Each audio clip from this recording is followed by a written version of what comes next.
बिस्मिल्लाहिर्रहमानिर्रहीम। अस्सलाम वालेकुम नाज़रीन, फिदादिल हूँ। आप डेली मैदान देख रहे हैं। पेशावर प्रेस क्लब के बाहर पाकिस्तान तहरीक इंसाफ के कारकुनों की बड़ी तादाद जमा हुई है, एहतजाज हो रहा है। क्या मुतालबात हैं? मुतालबात तो सुन सुन कर हम तक चुके हैं, आप एहतजाज कर करके क्यों नहीं तक रहे? आयशा बानो साहिबा।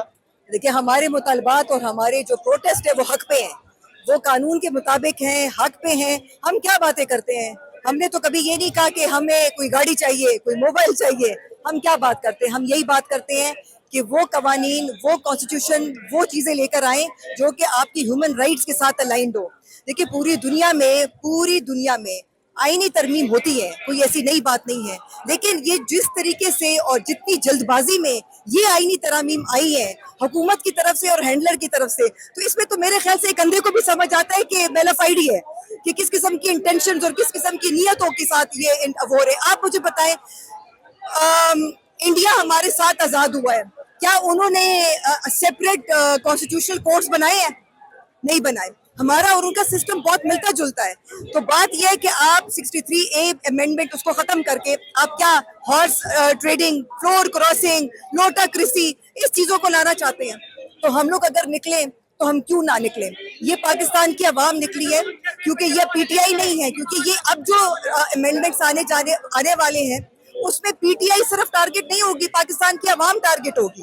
क्योंकि कल को अगर आप किसी के माथे पर अच्छे नहीं लगे ना, तो कल को आपको उठा के आपके कोई कानूनी हकूक नहीं होंगे, कोई ह्यूमन राइट्स का आपका पूछने वाला नहीं होगा, और आपको उठा के मिलिट्री ट्रायल आपको शुरू हो जाएगा, जहां पर हो सकता है कि आपको अपील की भी गुंजाइश ना हो। तो आप मुझे बताएं, दुनिया के किस मुल्क में इतनी जल्दबाजी से एक आइन अमेंडमेंट्स जो है ना, कॉन्स्टिट्यूशनल अमेंडमेंट्स लाई जाती हैं और वो टेबल की जाती है? अब आज का एहतजाज आईनी तरामीम के हवाले से ये हमारा, देखें, हमारे प्रोटेस्ट तो जारी है। फॉर्म 47, फॉर्म 45 जो हम जाली हुकूमत है, हम इनको मानते नहीं है, इनके खिलाफ हमारा प्रोटेस्ट जारी है। खान साहब की जो कैद, जो उन्होंने एक नाहक कैद में उनको रखा है, इसके खिलाफ हमारा प्रोटेस्ट जारी है। जो हमारे वर्कर्स को उठाया गया है हमारे पिछले प्रोटेस्ट पे, डी चौक के प्रोटेस्ट पर, उससे पहले संजानी के, उसके खिलाफ ही आप लोग आवाज उठा रहे हैं। हमारे प्रोटेस्ट, हमारे वर्कर्स और हमारी आवाम और हमारी अब जो आईनी अमेंडमेंट्स ये लोग लेकर आ रहे हैं, अब उसके खिलाफ हमारी ये प्रोटेस्ट, ये सब कलेक्टिवली उसके खिलाफ हम प्रोटेस्ट कर रहे हैं। मुजाहिदा बीबी, आप क्या कहेंगे? मैं ये कहना चाहती हूँ, अभी भी हम एक जगह हलीम घर पे हम इकट्ठे हो रहे थे, हम वोमेन में, वहाँ पे एक बंदा आया है, उसने हमारी पिक्चर डाली, उस पे हमारे प्रेसिडेंट साहबा ने कहा है कि उनसे ये पिक्चर डिलीट कर दो।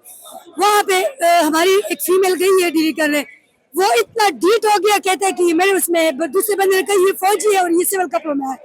मैं ये पूछना चाहती हूँ कि ऐसा क्या का हमने काम किया है कि हम कहीं पे भी जाते उसमें भी हम पिक्चर नहीं ले सकते? ये आके फौरन वीडियो बनाते हैं, ये किस मकसद के लिए ये वीडियो बनाते? अगर वीडियो इन्होंने बना भी दिया, हमने कौन सा गैर कानूनी काम किया? इस वक्त भी आपकी वीडियो ही बन रही है, तो हमारी कौन सी गैर कानूनी काम हो रहा था कि फौजी भी अब हमारी तस्वीरें और हमारी वीडियो बना के ये क्या साबित करना चाहते? फिर उसमें जब हमने आवाज उठाई और हमारे एक बंदे ने उनके साथ हाथापाई की, तो वो फौरन फौजियों को लेके इतनी कॉल्स की, इतने फौजी आके हमारे रास्ता रोका, गाड़ियां आके, इतनी ज्यादा वर्दी मलबूस तमाम मर्द आए। तो ये वहशत और दहशत क्यों फैला रहे? मैं ये पूछना चाहती हूँ कि आप लोग तो खैर आई नहीं, तो वैसे भी आप लोगों ने सारे काम, पाकिस्तान का नाम खराब कर दिया, तमाम इमेज खराब कर दिया पाकिस्तान का, तो ये बिल पेश करने की क्या जरूरत है? 1.5 साल से तो हम वैसे भी लगे हुए, हमारे कितने कारकुनान इस डी चौक पे जो हमारा करीबी प्रोटेस्ट था, 3000 बंदे हमारे उसमें उठाए गए। उससे पहले 9 मई का वाकया, कभी 9 मई का वाकया कर देते हैं, कभी क्या।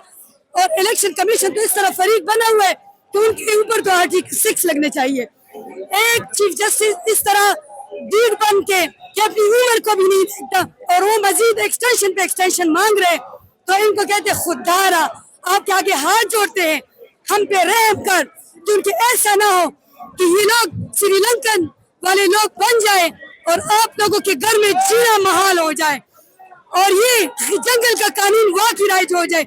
हमें अपनी लीडर ने सिखाया है कि कानून के तहत कि हम चाहते हैं कि ये लोग कानूनी रास्ता इख्तियार करें, लेकिन ये मुसलसल जो हमारे साथ गैर आईनी तरामीम बिल अभी जो पेश करने जा रहे हैं, ये हम किसी सूरत कबूल नहीं करें, चाहे हमारी जान भी चली जाए।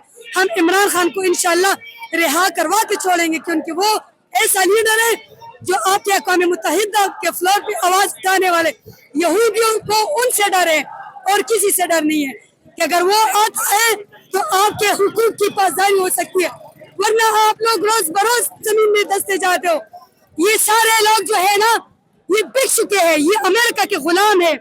صرف ایک واحد لیڈر ہے امت مسلمہ کا لیڈر، حقیقی معنوں میں لیڈر، ورنہ تمام آپ کے مسلمان جو ہے اور جو فلسطینیوں پہ ظلم ہو رہے اس کے لیے کوئی آواز نہیں اٹھائے گی. یہ تمام حکومت جو ہے ان لوگوں کے لیے شرم کا مقام ہے. بہت شکریہ، بہت شکریہ، جو ہم بہت بہت غصے میں لگ رہی ہے. جو ہم فلسطین کے لیے آواز ہمیں اٹھانا چاہیے. آج ہم اتنے مجبور ہیں کہ اپنی جان نہیں بچا سکتے، اپنے لیے آواز اٹھا رہے ہیں. بہت شکریہ.